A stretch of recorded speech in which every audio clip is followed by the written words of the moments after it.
And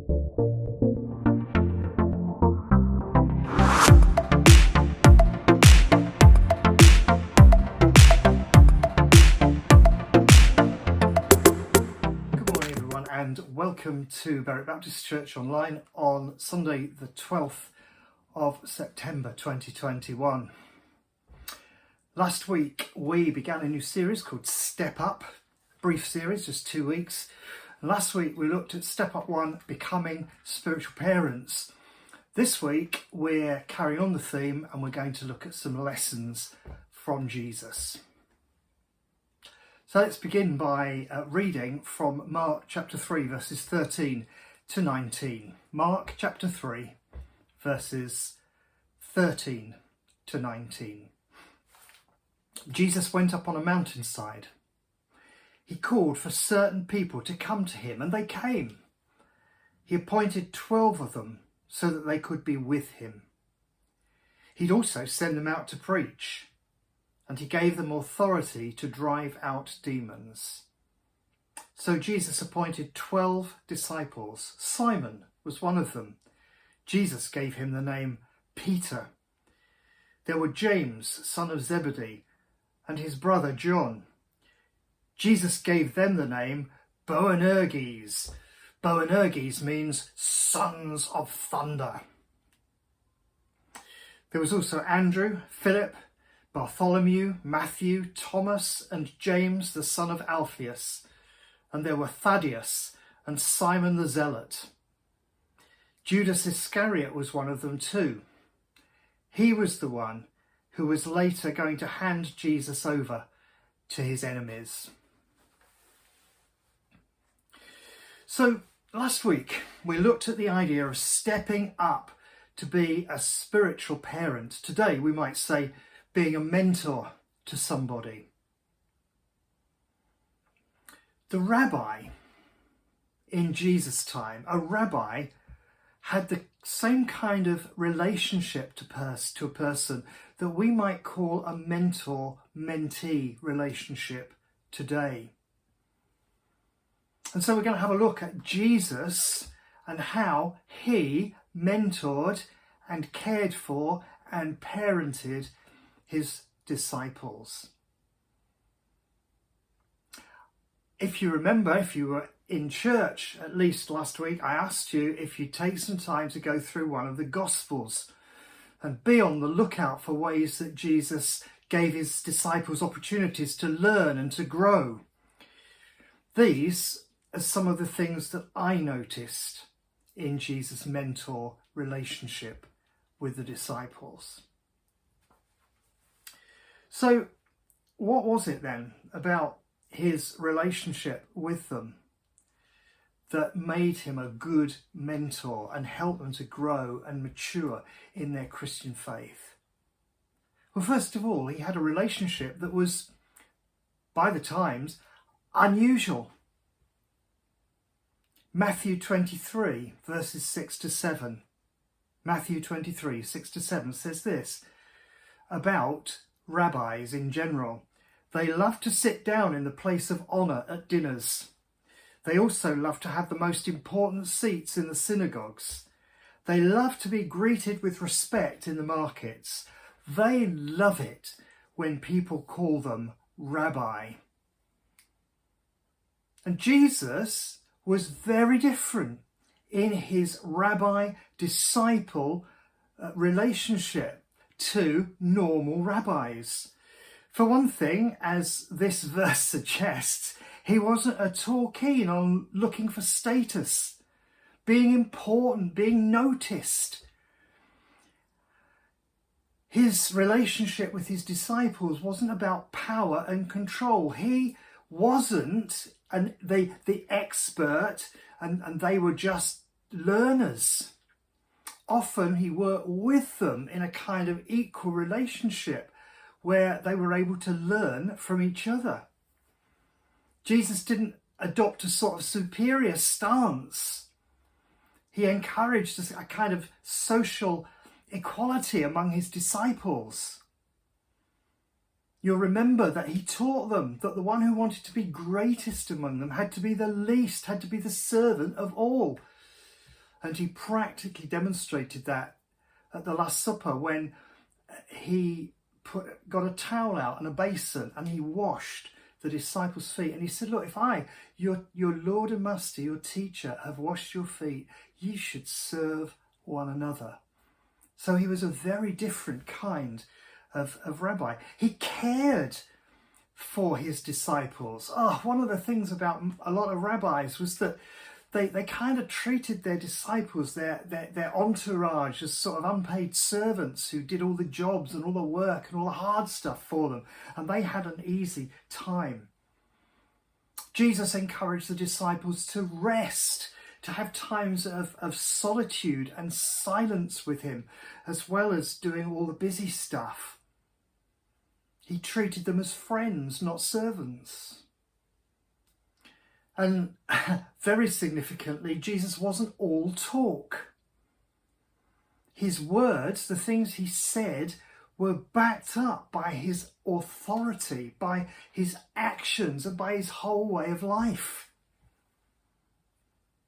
Another unusual thing about his relationship with them was that he chose them rather than the other way round. It was normal in those days for disciples to pick their rabbis. Everybody wanted to follow the most important rabbi. But Jesus' concern was to raise up a bunch of people who would be the first church and who could carry on the work that he'd done. And let's face it, he chose a pretty unusual assortment of people in order to do that. Some unlikely candidates. There was Peter, hot-tempered Peter, always going off at the deep end. There were the sons of thunder, the twins, James and John. I wonder why they were called the sons of thunder. I've got a funny feeling that they wouldn't be easy people to be around in church. There were people like Matthew, who was a despised tax collector. Simon the Zealot, he was a sort of terrorist, if you like, against the Romans. And Judas Iscariot, who Jesus knew was going to be the one that ultimately would betray him. What a bunch he pulled together. What a bunch he chose to mentor, to bring on. And actually that leads me very, very, very well to the second thing about Jesus as a rabbi. His relationship was very, very personal. He had an intentional relationship with each individual who followed him in order to grow and enhance their effectiveness in serving God. He treated each one of them as an individual. It wasn't a one-size-fits-all. That's why I sometimes feel many of our discipleship programs and things like that we've tried in the church in the past, although they're very good at filling heads with knowledge, because no one size fits all, they're never going to satisfactorily not just encourage people to fill their heads, but to change their hearts as well. Each one Jesus treated as an individual. So, for example, Peter, who was a man of action, Jesus encouraged him to walk on water. Thomas, who was troubled by doubts, Jesus gave him reassurance. Matthew, the tax collector, who was a social outcast, Jesus quite deliberately visited his home for a party. So each of Jesus' followers could be very certain that they were loved and accepted for who they are.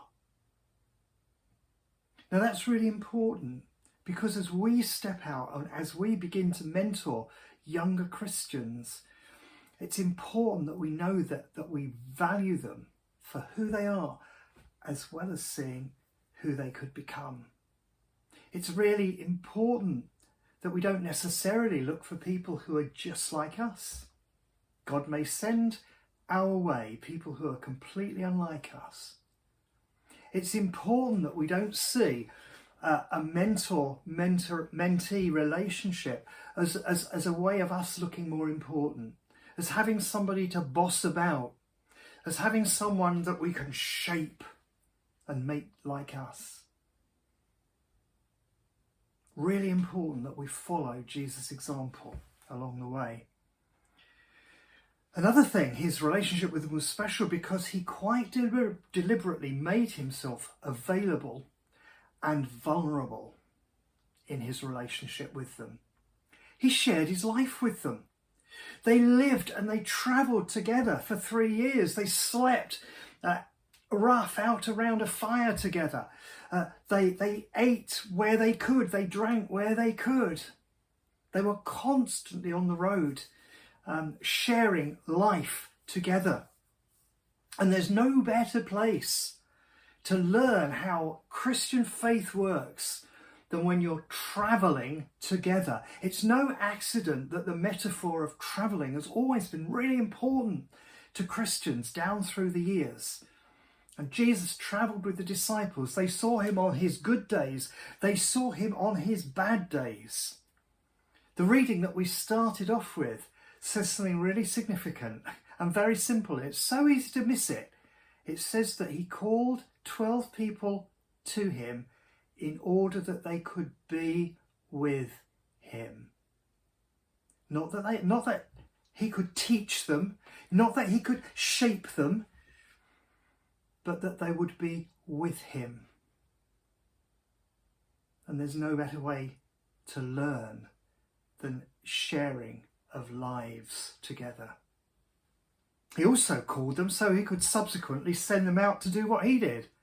It wasn't, and mentor relationships aren't about perpetuating a relationship with somebody, although sometimes over the years those relationships do carry on, as I said in one of my relationships, mentor to mentee in the past, along with Paul, who I talked about a bit last week. But generally, a mentor-mentee relationship will have a sell-by date, because the ultimate aim is for you to release that person who's grown in their faith so that they can do it themselves, just as Jesus did with the disciples. And he was constantly available to them.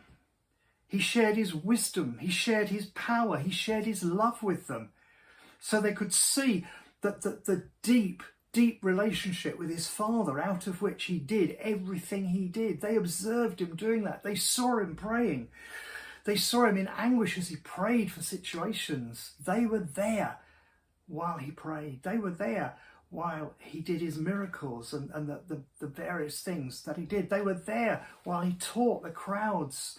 They saw, they heard, and he gave them something they could copy. But not only was he available, Jesus was also very vulnerable. He allowed the disciples to know him deeply. They saw him when he was operating in his strengths, teaching, healing, offering grace to people. But they also saw him when he was in his moments of extremity and difficulty, when he was tired, when he was hungry, when he was grieving, when he was exasperated, and when he was threatened. Jesus made himself very vulnerable because he didn't want to be a kind of tin god on a pedestal. He wanted to be a real person with a real relationship with God that they could see and that they could copy and follow. And talking of which, the relationship he had with them was one that gave them a model that they could imitate. Jesus didn't just talk about it. As I said, he wasn't all talk. He demonstrated what he wanted them to learn, what he wanted them to become. How he taught and performed miracles. How he engaged with people one-to-one. how he handled large crowds. They saw how he took time out to look after himself emotionally and spiritually.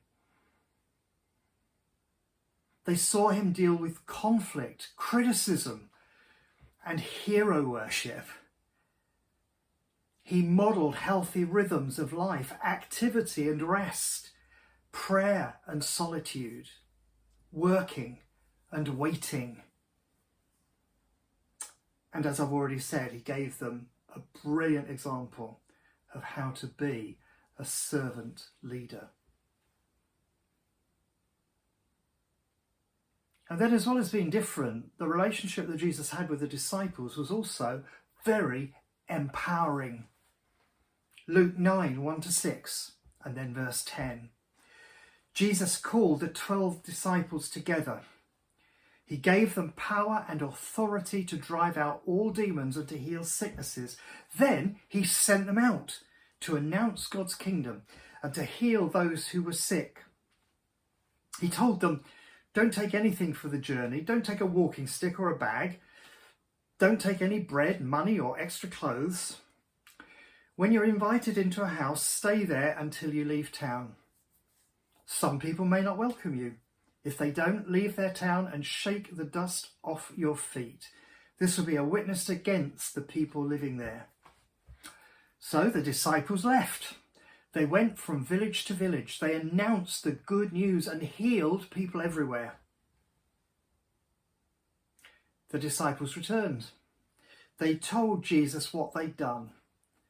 Then he took them with him. They went off by themselves to a town called Bethsaida.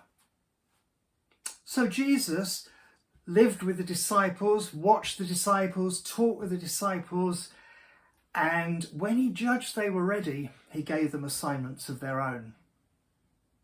He's still around, but he sends them off without him.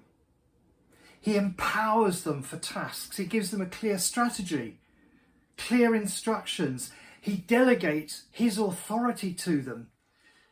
And he makes certain that they know that they have the power of the Holy Spirit with them too. And what he's doing here is he's slowly but surely weaning them off being dependent on his physical presence. And I've already alluded to that, but we need to do the same. If we are mentoring a young believer, we need to make certain that a point comes when they can operate in their Christian life totally dependent, not on us, but on Jesus. That they can get on with life and witness and work for Jesus, trusting him and not needing us to lean on. How did he do it? How did he go through this process? Well, first of all, when they came back from meetings and doing stuff, he debriefed them. He chatted with them about what they'd done, how it had gone, what had gone wrong. He debriefed them. Sometimes, when they saw things in a particular way, he offered them a different perspective. There was that time when they couldn't cast a demon out of a young lad. And Jesus said, this kind can only be cast out by prayer and fasting. He offered them a different spiritual perspective. He listened to them. When they were walking together, quite often they had conversations, and I know from things we read in the Gospels, sometimes they were conversations that they would rather not Jesus have heard. For example, there was that day when they were talking about which of them was the greatest, the most important. And Jesus had been listening, and he offered a different perspective. We find Jesus often asks questions. It's a much better way of finding out what makes people tick, what they think, how they function. Asking them a question, getting them to explain something rather than you assuming they're thinking in a particular way and you coming in with your wonderful advice for what they might do. Asking questions. Sometimes Jesus challenged the disciples. Sometimes they were so slow, so thick, and he said so. but he never crushed them. He was really careful not to crush them when he challenged them. He affirmed them. He encouraged them. Sometimes when they were talking together, they would come out with ideas that owed more to human traditions. They'd got that off the Pharisees, who were great at that. And of course, they listened to a lot of the teaching that was going around at the time. And Jesus had to say, actually, listen, I want you to look at these scriptures. I want you to understand the Bible in a different way to the way that the Pharisees have been understanding it. I want you to look at the scriptures afresh because they're an antidote to this. He often used to say, you say, but I say, and brought in a completely different perspective, a completely different interpretation on a familiar old scripture. He also prayed. He taught them how to pray. He prayed for them. He prayed with them. And one of the things that a mentor will do with a believer is to help them to read the scriptures, to help them to do the work so that it's not about passing on second-hand interpretations, but to say, look, you have the same spirit. You read the scriptures. How do you read it? What does God say to you there? Check that out with what other people have said. Do you go along with that? Do you see it differently? Prayer, teaching them how to pray. Things about regularity, different places you can pray. Because we're all different, because we all have a kind of different spiritual temperament, if you like, there are some people who pray really well walking alone on the beach, in the hills. There are some people who pray really well sitting with a group somewhere. There are some people who love to use pre-prepared written prayers. There are some people who love to pray with prayers that just come out of their own hearts and minds. We're all different, and as mentors, we need to encourage people in different ways of praying, just as Jesus did with the disciples. And here's another thing. Sometimes Jesus gave his disciples really special experiences, like when he took Peter and James and John up the Mount of Transfiguration, and for a moment they saw Jesus in all his heavenly glory. And it would have changed them. And I don't think we as mentors can give our folk perhaps quite that kind of experience. But there will still be things that we do with them, places we go with them that will be very special and that will really help them as they grow more like Jesus. Almost at the end now, the last thing I want to say about the way that Jesus worked with the disciples is this, that what he did with them was practical and not theory. He didn't want to fill their heads. He wanted to fill their hearts. Matthew 7:21. Some fairly harsh words that Jesus spoke. Matthew 7:21. Not everyone who says to me, Lord, Lord, will enter the kingdom of heaven. Only those who do what my Father in heaven wants will enter. In other words, it's not about how we look on the outside. It's not about external compliance with a set of rules, with the way that we see Jesus doing things. Jesus doesn't want a bunch of Christian clones. He made us as individuals. He made us as individuals because that matters to him. Because in the world there are many individuals, and I, as a believer in Jesus, will relate better to some individuals than others. It's not about that external stuff. Jesus is concerned about the heart and our inner motivation. as he walked with the disciples over time, he expected to see deep, radical changes in their life. Likewise, as we walk with a new Christian, as we attempt to mentor them, we should expect to see deep, radical changes in their lives. We should rejoice in that. As I've already said, not slapping them down when they fail too much, encouraging them, helping them pick themselves up, helping them refocus their eyes on Jesus. In fact, I've said on other occasions that our major function as Christians actually is to act as signposts to Jesus. It's no different when you're a mentor to a young Christian. You don't want all the focus to be on you. You want to constantly be pointing people to Jesus. You constantly want to be bringing people to the point where they're grown up and they can leave home, as it were. And you'll never stop, in one sense, being their spiritual parents. They'll always love you for it if you do a good job. But you do need to let them go. I've said that already. Jesus was so patient too. We need to be patient. When the people we're mentoring seem to be so slow, yeah, we may rebuke them, but we demonstrate that we always remain totally committed to them. I guess it's important to say this too. Jesus picked that very varied bunch. One of them ended up betraying him.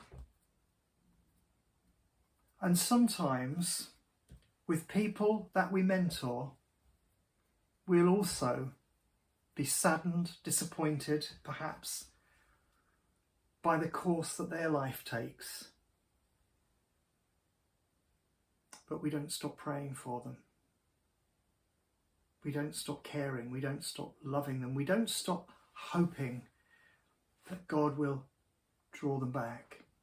I know from my personal experience that God hangs on, likes to hang on to people who he's called to himself, who love him. I've had that experience. We should never give up on people.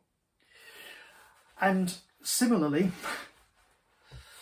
if we take on a mentor, perhaps someone comes to us and says, I'd really love it if you'd spend some time with me, helping me to grow in my Christian faith.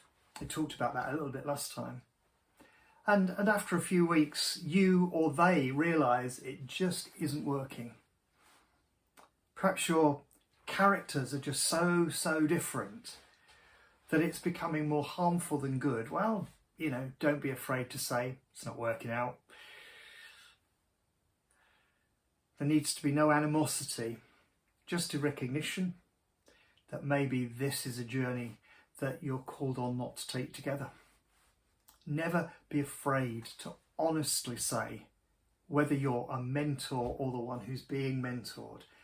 Actually, and if a mentor tries to hang on to a mentee, then clearly there's something wrong, because it's not about exercising control and dominion over another person.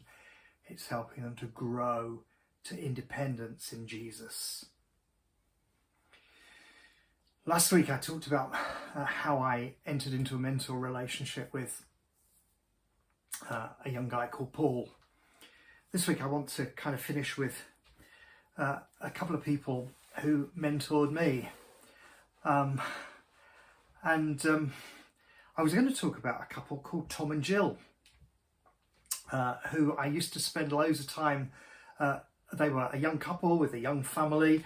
I don't come from a Christian family, and as I was growing up in the church, they used to really look after me. I was going to talk about them, but actually just this week, God brought to my memory my youth leader and his wife, Colin and Marjorie. And I came across a post on Facebook by their son, Trevor, who works for a church in the United States now. And Trevor was celebrating his mum's 90th birthday. And so I thought to myself, yeah, actually, I want to tell people about these folk, because these are people I want to honour. So Colin and Marjorie were the youth leaders at the church that I grew up in. So many, many, many moons ago, a little evangelical church that had been a Brethren church down in the south of England. They were the leaders of that group. They were the ones who encouraged me and my faith. They were the ones who shared their lives with me. I often would go round to their house and they'd feed me and we'd talk and Colin was one of those people who was very practical with his hands, something which I'm not, and he would often encourage me to join in and help him, and when he went out preaching he'd take me along, and I got to share in the life of his family. He had 4 kids, 3 kids, 4 kids, oh dear. 3 girls and a boy, Trevor, Jackie, Claire and Dawn. They were kind of a constant in my life for many, many years. When I was part of the team on a beach mission, when I was quite a few years older, the team used to go to their house for lunch every day. And as I say, they were just a constant presence in my life. I observed the way that their Christian lives worked. I observed the way that they loved and cared for and sometimes disciplined their children. They are such a good example of the kind of relationship that I'm talking about. But I was also reminded of something else. And I'm not telling you this because I want to blow my own trumpet. It's not what it's about really. It's just to say, I realised that this thing really does work.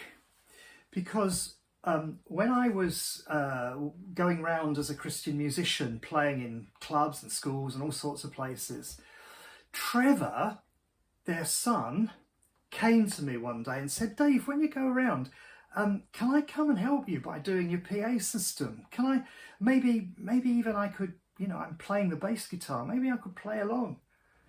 So we started to meet together, we started to pray together, we started to practice together, we travelled a bit together and did stuff together. And there's a sense in which that the mentor relationship that I'd had with his parents, with Colin and Marjorie, started to be real between me and him.